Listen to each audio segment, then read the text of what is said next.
ओम श्री परमात्मने नमः। ओम नमो भगवते वासुदेवाय। ओम श्री कृष्णाय नमो नमः। जेठ मास महात्म्य अध्याय 11 की कथा में हम आज सुन रहे हैं गंगा महात्म्य का वर्णन। सभी ऋषिगण स्कंद जी से कहने लगे कि हे स्कंद जी, सभी योग पापों का नाश करने वाले हैं और पुण्य को देने वाले हैं, तो फिर ज्येष्ठ मास को कैसे श्रेष्ठ कहा गया है?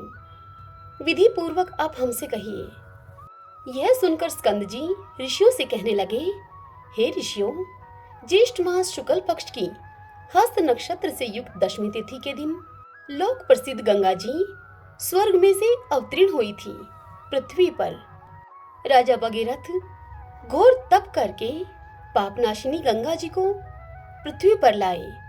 इसलिए ज्येष्ठ मास सब मासों में श्रेष्ठ है और शेष योग ज्येष्ठ मास के सहचर अनुचर हैं। यह सुनकर समस्त ऋषिगण कहने लगे कि हे स्कंद जी, भगीरथ जी किस कारण घोर तप करके गंगा जी को वहां पर लेकर आए तथा गंगा जी आने पर सबसे पहले कहां पर स्थित हुई?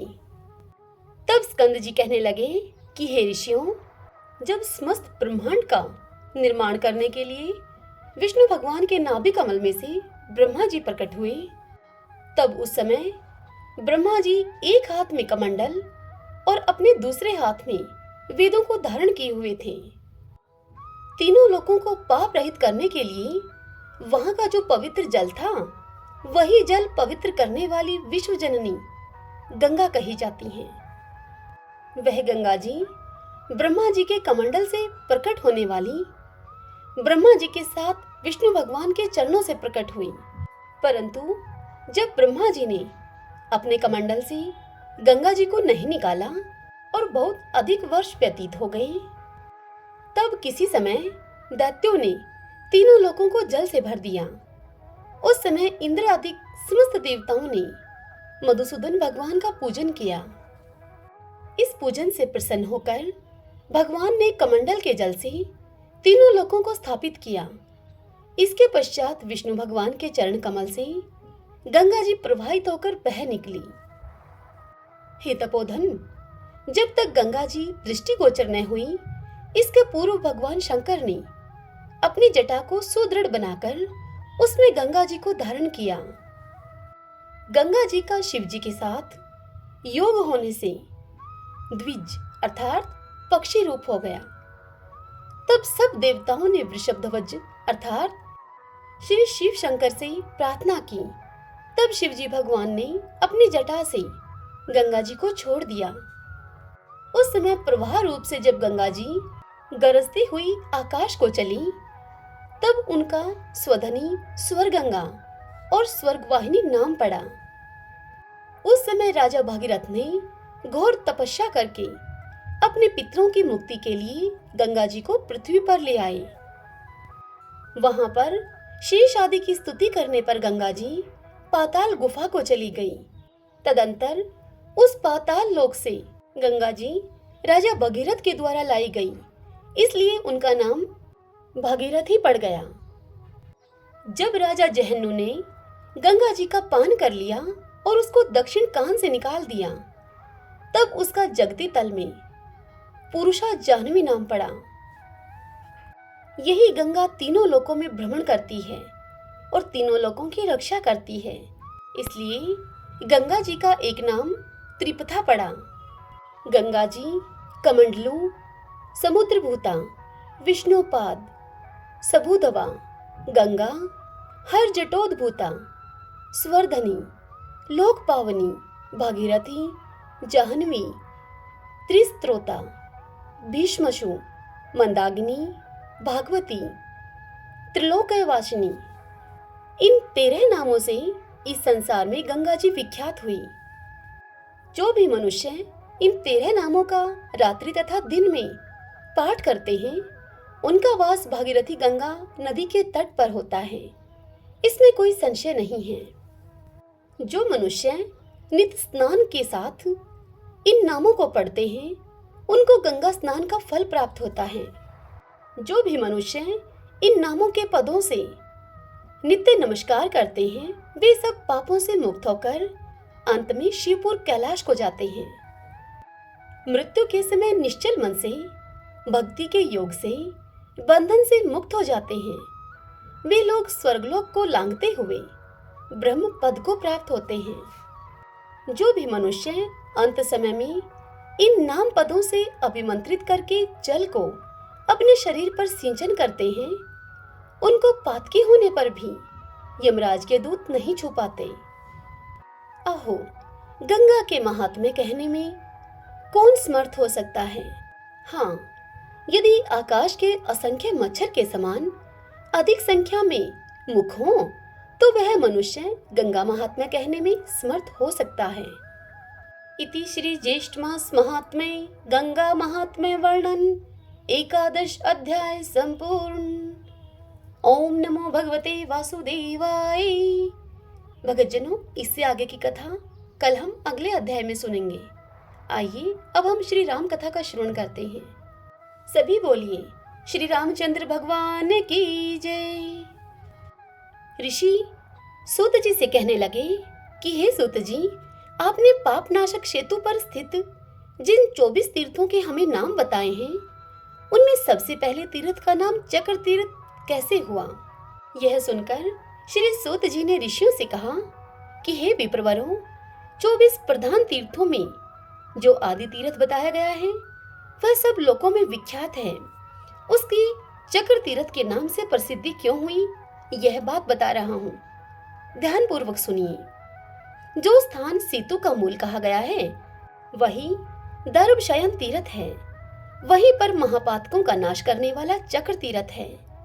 पूर्व काल में वहां पर गालव नाम से प्रसिद्ध एक वैष्णव महात्मा रहते थे। वे महात्मा दक्षिण समुद्र तट पर हालास्य से थोड़ी दूर पर फुलग्राम के समीप क्षीर सरोवर के निकट धर्म पुष्कारणी के किनारे बड़ी भारी तपस्या करते थे। उनका स्वभाव दयालु था। वे सत्यवादी और जितेंद्रिय थे और उन्होंने आहार का सर्वथा त्याग कर दिया था।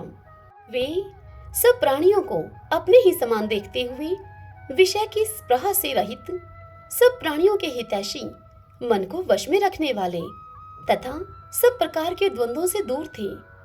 कुछ वर्षों तक तो वे सूखे पत्ते चबाकर रहे। फिर कुछ समय व्यतीत होने पर उन्होंने केवल जल का आहार किया। तत्पश्चात कुछ वर्षों तक वे वायु पीकर रहे। इस प्रकार उन महामुनि ने बड़ी कठोर तपस्या की। कितने ही वर्षों तक वे बिना खाए पिए, बिना किसी की ओर देखे हुए, बिना श्वास लिए और बिना आश्रय के रहे। वर्षा ऋतु में आकाश से गिरती हुई पानी की धारा का कष्ट सहन करते, सर्दी की रात में जल के भीतर खड़े रहते और गर्मी के समय पंचाग्नि सेवन करते हुए भगवान विष्णु के ध्यान में तत्पर रहते थे। मुख से अष्टाक्षर मंत्र का जप और हृदय में भगवान विष्णु का ध्यान करते हुए वे महातेजस्वी गालव मुनि तपस्या में संलग्न रहे। इस प्रकार कितने ही वर्ष बीतने पर भगवान लक्ष्मीपति ने उनकी तपस्या से संतुष्ट होकर उन्हें प्रत्यक्ष दर्शन दिया। भगवान ने अपने हाथों में शंख, चक्र और गदा आदि धारण कर रखे थे। उनके नेत्र विकसित कमलदल के समान सुशोभित थे। उनका तेज कोटि सूर्यों के समान था। वे गरुड़ के पीठ पर आरूढ़ थे। उनके सिर पर छत्र और पार्श्व भाग में डुलाए जाते हुए चमर की शोभा हो रही थी। वे हार, बाजूबंद, मुकुट और कड़े आदि आभूषणों से विभूषित थे। विश्वक्सेन तथा सुनंद आदि पार्षद उन्हें सब ओर से घेर कर खड़े थे। भगवान अपनी मंद मुस्कान से त्रिभुवन के मन को मोहित किए लेते थे तथा अपनी दिव्य कांति से समस्त पदार्थों एवं दशों दिशाओं को प्रकाशित कर रहे थे। कंठ में धारण की हुई कौस्तुभ मणि से उनकी बड़ी शोभा हो रही थी। उस समय उन पीतांबरधारी भगवान विष्णु को देखकर महामुनि गालो बहुत प्रसन्न हुए और उन्होंने बड़ी भक्ति से भगवान जगदीश्वर का सत्वन किया। शंख, चक्र तथा गदा धारण करने वाले देवादिदेव भगवान विष्णु को नमस्कार है। नित्य शुद्ध सच्चिदानंद स्वरूप श्री नारायण को नमस्कार है। भक्तों की पीड़ा का नाश करने वाले हव्य कव्य स्वरूप आप यज्ञ पुरुष को नमस्कार है। जगत की सृष्टि, पालन और संहार करने वाले आप ब्रह्मा, विष्णु और शिव रूप त्रिमूर्ति को नमस्कार है। आप परमेश्वर को नमस्कार है। सर्वव्यापी प्रभु को नमस्कार है। जगत की रचना करने वाले आप लक्ष्मीपति को नमस्कार है। सूर्य और चंद्रमा रूपी नेत्रों वाले आप भगवान को नमस्कार है। ब्रह्मा आदि देवताओं से वंदित आप भगवान विष्णु को नमस्कार है, जो नाम और जाति आदि भेदों से रहित तथा समस्त दोषों से वर्जित हैं। समस्त संसार का भय दूर करने वाले उन दैत्य विनाशक विष्णु जी को नमस्कार है, जो वेदांत वेद परमेश्वर हैं, बैकुंठ धाम में जिनका निवास है, जो ब्रह्मा जी के पिता हैं, भक्त जनों के दुखों का तत्काल नाश करने वाले हैं। उन अमित पराक्रमी भगवान नारायण को नमस्कार है। शारंग धनुष को धारण करने वाले आप भगवान वासुदेव को नमस्कार हैं। शेषनाग की शैया पर शयन करने वाले आप भगवान नारायण को बारंबार नमस्कार हैं। इस प्रकार महात्मा गालव की हुई स्तुति को सुनकर भगवान ने प्रसन्न होकर उन्हें चारों हाथों से खींचकर छाती से लगा लिया और प्रेम पूर्वक उनसे कहा, हे गालव, मैं तुम्हारी तपस्या और इस स्तुति से बहुत संतुष्ट हूँ तथा वर देने के लिए मैं तत्पर होकर यहाँ पर आया हूँ। तब गालव ने कहा कि हे नारायण, हे रमानाथ, हे पीताम्बर, हे जगन्मय, हे जनार्दन, हे जगतधाम गोविंद, हे नरकांतक, मैं आपके दर्शन मात्र से सर्वाधिक कृतार्थ हो गया हूँ। इससे अधिक दूसरा वर क्या हो सकता है? जिन्हें योगी नहीं देख पाते, कर्मठ लोग भी जिनका दर्शन नहीं कर पाते, उन्हीं परमात्मा का आज मैं साक्षात दर्शन कर रहा हूँ। इससे अधिक दूसरा वर क्या हो सकता है? हे जगतपते, हे जनार्दन, मैं इतने से ही कृतार्थ हो गया हूँ। जिनके नामों का स्मरण करने मात्र से ही महापात की मनुष्य भी मुक्ति को प्राप्त होते हैं, उन्हीं भगवान विष्णु को मैं यहाँ प्रत्यक्ष देख रहा हूँ। हे प्रभु, आपके युगल चरणारविंदों में मेरी अविचल भक्ति हो। यह सुनकर भगवान ने कहा, गालव, मुझ में तुम्हारी दृढ़ एवं निष्काम भक्ति हो। प्रारब्ध के फलस्वरूप इस शरीर का अंत होने पर तुम्हें मेरे स्वरूप की प्राप्ति होगी। हे मुनिश्रेष्ठ, तुम इसी पवित्र आश्रम पर निवास करो। यह धर्म पुष्करणी पुण्यमयी एवं पुण्य नाशनी है। इसके किनारे तप करने वाला मनुष्य सिद्धि को प्राप्त होता है। पूर्व काल में धर्मराज ने यहाँ आकर दक्षिण समुद्र के तट पर महादेव जी का चिंतन करते हुए तपस्या की थी। इसी से यह धर्म पुष्करणी के नाम से प्रसिद्ध है। धर्मराज की तपस्या से प्रसन्न होकर शूलपाणी भगवान महेश्वर अपनी प्रभा से दशों दिशाओं को प्रकाशित करते हुए प्रकट हुए। तब धर्म ने उनकी इस प्रकार से स्तुति की। धर्म ने कहा, मैं जगत के स्वामी ओमकार स्वरूप ईश्वर को नमस्कार करता हूँ। समस्त देवता जिनके स्वरूप हैं, जो आदि मध्य और अंत से रहित हैं, जिनके नेत्र भयंकर हैं, उन विश्व रूप उधर्ववेता भगवान शंकर को मैं नमस्कार करता हूँ, जो संपूर्ण जगत के आधार, अनंत, अजन्मा और अविनाशी हैं। योगीश्वर जिनको सदा प्रणाम करते हैं, उन पुष्टिवर्धक भगवान शिव को मैं प्रणाम करता हूँ, जो समस्त लोकों के स्वामी हैं। उन भगवान महादेव को नमस्कार है, जिनके कंठ में नील चिन्ह है, जो समस्त पशुओं अर्थात जीवों के पालन करने वाले पति हैं। उन भगवान महेश्वर को बारंबार नमस्कार है। समस्त पापों का नाश करने वाले भगवान शंकर को नमस्कार है। समस्त कामनाओं की वर्षा करने वाले महेश्वर को नमस्कार है। रुद्र देव को नमस्कार है। सर्पों के प्रआश्रय देने वाले शिव को नमस्कार है। उत्कृष्ट चित्त वाले प्रचेता अर्थात वरुण रूप शंभु को नमस्कार है। हाथों में पिनाक और त्रिशूल धारण करने वाले आपको बारंबार नमस्कार है। चैतन्य रूप शिव को नमस्कार है। पुष्टिपालक महेश्वर को नमस्कार है। समस्त क्षेत्रों अर्थात शरीरों के स्वामी भगवान पंचानन शिव को नमस्कार है। इस प्रकार स्तुति करने पर लोक कल्याणकारी भगवान शंकर ने कहा, हे महामते धर्म, मैं तुम्हारे इस स्तोत्र से बहुत प्रसन्न हूँ। तुम मुझसे वर मांगो। तब धर्म ने भगवान शिव से कहा कि हे पार्वती पते, मैं सदा आपका वाहन हूँ। तब शिव जी ने उनसे कहा कि हे धर्म, तुम सदैव मनुष्यों के द्वारा पूजित हो, तुम मेरे वाहन बनो। तुम्हारा सेवन करने वाले मनुष्यों की मुझ में सदैव भक्ति बनी रहेगी। और तुमने दक्षिण समुद्र के तट पर जो तीर्थ बनाया है वह धर्म पुष्करिणी के नाम से प्रसिद्ध होगा। इस प्रकार उस धर्म तीर्थ के लिए वर देकर भगवान शंकर वृषभ रूपधारी धर्म पर आरूढ़ होकर कैलाश पर्वत पर चले गए। हे महर्षि गालव, तुम भी इस धर्म पुष्करिणी के किनारे पर तपस्या करते हुए तब तक निवास करो जब तक कि तुम्हारे शरीर का अंत न हो जाए। ऐसा कहकर भगवान विष्णु वहीं पर अंतर्ध्यान हो गए। तब मुनि श्रेष्ठ गालव धर्म पुष्करिणी के तट पर भगवान विष्णु के ध्यान में तत्पर होकर वहां निवास करने लगे। किसी समय माघ मास में शुक्ल पक्ष की एकादशी को उपवास करके उन्होंने रात्रि में जागरण किया और दूसरे दिन द्वादशी को धर्म पुष्करिणी के जल में स्नान करके संध्या वंदन पूर्वक नित्य कर्मों का अनुष्ठान किया। तत्पश्चात भगवान विष्णु की पूजा संपन्न करके उन्होंने इस प्रकार से उनका सत्वन किया। गालव मुनि बोले, सहस्त्रों मस्तक धारण करने वाले भगवान विष्णु को मैं नमस्कार करता हूँ। मत्स्य, कूर्म, वाराह, नरसिंह, वामन, परशुराम, राम, बलराम, श्री कृष्ण तथा कल के रूप धारण करने वाले भगवान विष्णु को मैं प्रणाम करता हूँ, जो प्रणत जनों की पीड़ा का नाश करने वाले और समस्त प्राणियों के आधार हैं। उन आधार शून्य वासुदेव भगवान जनार्दन को मैं प्रणाम करता हूँ, जो सर्वज्ञ, सबके कर्ता, सच्चिदानंदमय स्वरूप, तर्क के अविषय एवं नाम निर्देश से रहित हैं। उन भगवान जनार्दन को मैं प्रणाम करता हूँ। इस प्रकार स्तुति करते हुए महायोगी गालव मुनि धर्म पुष्करिणी के तट पर ध्यान मगन होकर बैठ गए। इसी समय कोई भयंकर राक्षस सुधा से पीड़ित होकर गालव मुनि को खा जाने के लिए वहां पर आया। उसने गालव मुनि को बड़े वेग से पकड़ लिया। तब गालव जी ने शरणागत रक्षक दया सागर चक्रपाणी भगवान नारायण को बारंबार पुकारते हुए कहा कि हे प्रभु, मेरी आप रक्षा कीजिए, रक्षा कीजिए परेश। हे परमानंद, हे शरणागत पालक, हे करुणा सिंधु, मेरी आप रक्षा कीजिए। हे लक्ष्मीकांत, हे हरे, हे विष्णु, हे वैकुंठ, हे गरुड़ ध्वज, मेरी आप रक्षा कीजिए।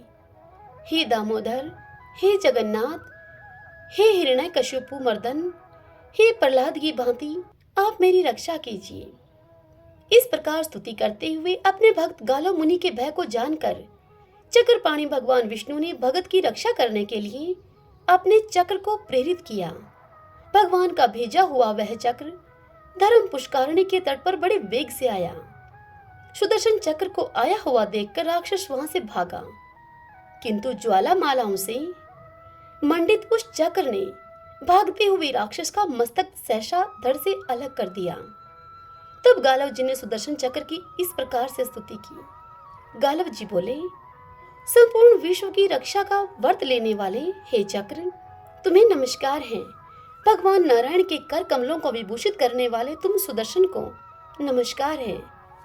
महान गर्जना करने वाले हे सुदर्शन, तुम युद्ध में असुरों का संहार करने में प्रवीण हो। भक्तों की पीड़ा का नाश करने वाले तुम्हें नमस्कार है। मैं भय से उद्विग्न हूँ, तुम समस्त कल्मशों से मेरी रक्षा करो। हे स्वामिन, हे प्रभु, हे सुदर्शन, तुम सदा मुक्ति की इच्छा रखने वाले जगत के हित के लिए इस तीर्थ में निवास करो।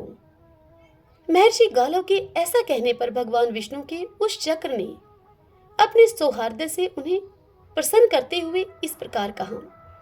चक्र ने गालव जी से कहा, हे गालव, यह महापुण्य में परम उत्तम तीर्थ है। मैं इसमें संपूर्ण लोगों के हित के लिए सदैव निवास करूंगा। तुम सदा भगवान विष्णु के भक्त बने रहोगे। मेरे निवास से यह धर्म पुष्करिणी अब चक्र तीर्थ के नाम से भी प्रसिद्ध होगा। जो मनुष्य इस मुक्तिदायक चक्र तीर्थ में निवास करेंगे, उनके कुल में पैदा हुए सभी पुरुष पाप रहित होकर भगवान विष्णु के परम धाम को जाएंगे। हे गालव, जो लोग यहाँ पितरों के लिए पिंड देते हैं, वे लोग स्वर्ग में जाते हैं और उनके पितर भी यहाँ तृप्त होते हैं। इस प्रकार यूं कहकर भगवान विष्णु का वह चक्र गालव मुनि के देखते ही देखते सहसा उस पाप नाशनी धर्म पुष्करिणी में समा गया। तभी से धर्म तीर्थ की चक्र तीर्थ के नाम से प्रसिद्धि हुई। यह प्रसंग मैंने तुम सब लोगों को सुनाया है। जो भी मनुष्य धर्म तीर्थ उग्र समाधि योग में स्थित होकर गालव मुनि तथा सुदर्शन चक्र का एक बार स्मरण करता है, वह कभी पाप का भागी नहीं होता। इस कथा को आगे सुनाते हुए श्री सूत जी कहते हैं कि हे मुनीश्वरों, जहां जानकी वल्लभ रघुकुल शिरोमणि श्री रामचंद्र जी ने 9 पत्थरों की स्थापना करके पहले पहल समुद्र में सेतु बांधा था, वहीं पर देवी पतन नामक नगर है। उसी के एक किनारे पर चक्र तीर्थ है। भगवान श्री राम ने शुभ मुहूर्त में अच्छे दिन को देवी पतन से कार्य प्रारंभ किया। उन्होंने प्रारंभ में गणेश जी की पूजा करके महादेव जी की आज्ञा लेकर अपने हाथ से प्रसन्नता पूर्वक 9 प्रस्तरों की स्थापना की। इस प्रकार उनके द्वारा सेतु बंधन का कार्य प्रारंभ होने पर वानर लोग पर्वत, शाखा युक्त वृक्ष, शिलाखंड, काष्ठ समूह और तृण राशि एकत्रित करके लाने लगे। नल ने उन सबको लेकर महासागर में सेतु का निर्माण किया। उन्होंने 5 ही दिन में लंका के समीप तक पुल बांध दिया। उसकी लंबाई 100 योजन और चौड़ाई 10 योजन थी। इस प्रकार नल के द्वारा वह पाप नाशक पुण्य में सेतु तैयार किया गया। देवीपुर के निकट जो 9 पत्थर गड़े हैं, वे ही सेतु के मूल हैं। मनुष्य वहां अपने पाप की शुद्धि के लिए स्नान करे, फिर चक्र तीर्थ में स्नान करके सेतु के स्वामी श्री हरि का पूजन करे। देवी पतन से लेकर जो सेतु बांधा गया है, उसके कारण वह यथार्थ रूप से सेतु मूल कहलाता है। सेतु का पश्चिम किनारा दर्भशयन तीर्थ कहा गया है और पूर्व किनारा देवी पतन कहा गया है। ये दोनों ही सेतु के मूल हैं। दोनों को ही परम पवित्र, पुण्यजनक एवं पाप नाशक कहा गया है। जो मनुष्य जिस मार्ग से, अर्थात पूर्व या पश्चिम सेतु मूल को जाए, वे उसी मार्ग से उस मोक्षदायक सेतु मूल में स्नान करके फिर चक्र तीर्थ में स्नान करें। तत्पश्चात संकल्प पूर्वक सेतु बंधन तीर्थ को जाए। प्रसन्नता पूर्वक श्री रामचंद्र जी का हृदय में ध्यान करते हुए सबसे पहले सेतु को नमस्कार करें। सेतु को नमस्कार करते हुए इस प्रकार से कहें, श्री रघुवीर के चरण रखने से जिसकी धूलि परम पवित्र हो गई है, जो दशग्रीव रावण के शिरच्छेद का एकमात्र हेतु है, उस सेतु को नमस्कार है जो मोक्ष मार्ग का प्रधान हेतु तथा श्री रामचंद्र जी के सुयस को फहराने वाला केतु है, अर्थात ध्वज है, और सीता जी के हृदय कमल को विकसित करने के लिए सूर्य देव के समान है। उस सेतु को नमस्कार है। इस मंत्र से सेतु को साष्टांग प्रणाम करके परम शक्तिशाली वेताल वरद नामक तीर्थ को जाएं। जो मनुष्य चक्र तीर्थ के दक्षिण भाग में स्थित इस वेताल वद नामक तीर्थ में कभी स्नान करते हैं, वे जीवन मुक्त होते हैं। यह संकल्प पूर्वक स्नान करके पितरों को पिंड देना चाहिए। वेताल वरद में स्नान करने के पश्चात मनुष्य धीरे धीरे गंधमादन पर्वत को जाए। वह पर्वत समुद्र में सेतु के रूप में विद्यमान है। उस सेतु रूप गंधमादन पर्वत की इस प्रकार से प्रार्थना करें, हे परम पुण्यमय गंधमादन पर्वत, तुम्हें सब देवता नमस्कार करते हैं। विष्णु आदि देवता भी तुम्हारा सेवन करते हैं। हे नगश्रेष्ठ, उसी तुम्हारे शिखर पर मैं पैरों से चलूंगा। मेरे चरणों से तुम्हारे ऊपर आघात होगा। मुझ पापात्मा के अपराध को कृपा पूर्वक तुम क्षमा करो और तुम्हारे शिखर पर निवास करने वाले भगवान शंकर का मुझे तुम दर्शन कराओ। इस प्रकार प्रार्थना करके उस श्रेष्ठ पर्वत पर धीरे धीरे पैर रखते हुए चले। वहां समुद्र में स्नान करके गंधमादन पर्वत पर मनुष्य यदि सरसों भर भी पिंडदान करे तो उससे प्रलय काल तक पितृ तृप्त रहते हैं। तत्पश्चात वहां सब तीर्थों में उत्तम जो पाप विनाशन नामक महातीर्थ है, उसका दर्शन करने के लिए जाएं। वहां पहुंचकर शरीर के मलों का नाश करने वाले उस तीर्थ में स्नान करें। वहां स्नान करने से मनुष्य बैकुंठ धाम में जाता है। हरि ओम तत्सत। इससे आगे की कथा हम कल अगले अध्याय में सुनेंगे। जय सिया राम। ओम नमो भगवते वासुदेवाय। आपको यह हमारे द्वारा सुनाई गई कथाएं कैसी लगती हैं? इस वीडियो को आप लाइक करके और कमेंट बॉक्स में ओम नमो भगवते वासुदेवाय लिखकर हमें अवश्य बताएं। हरे कृष्णा।